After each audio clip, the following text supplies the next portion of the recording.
রাধে রাধে। আজকে আমি কেকটা মাঝখান থেকে কেটে নষ্টই করে ফেললাম। না মজা করছি, কেকটা নষ্ট করিনি। আজ বানাবো বাটারফ্লাই কেক। মাঝখান থেকে না কাটলে তো বাটারফ্লাই কেক হবে না, তাই মাঝখানে কেটে নিলাম। এই প্রজাপতি কেকটা বানাতে আমার তো ভীষণ ভালো লাগে। কাস্টমার কোনো কালার বা কোনো ডিজাইন আমাকে বলে দেয়নি, আমি আমার নিজের মতো করে ডিজাইনটা করেছি। কেকটা পিঙ্ক কালারের মধ্যে রেখেছিলাম।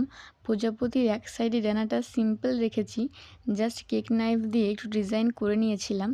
প্রজাপতি কেকগুলোতে সাইডের বর্ডারটা যদি ক্রিম দিয়ে ছবির মতো করে এঁকে নেওয়া যায়, তাহলে আমার মনে হয় কেকের সৌন্দর্যটা আরও বেশি বেড়ে যায়।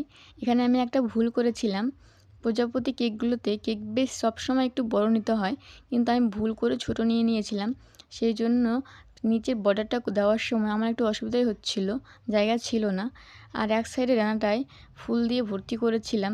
আর প্রজাপতি কেক যদি প্রজাপতির সুর না দিই তাহলে তো ইনকমপ্লিট থেকে যায়, তো সেটাও দিয়ে নিয়েছিলাম। আর শেষে হোয়াইট সুগার বল উপরে ছিটিয়ে দিয়েছিলাম। কেকটা যদি ভালো লেগে থাকে তাহলে অবশ্যই লাইক, শেয়ার অ্যান্ড সাবস্ক্রাইব করে দিও। রাধে রাধে।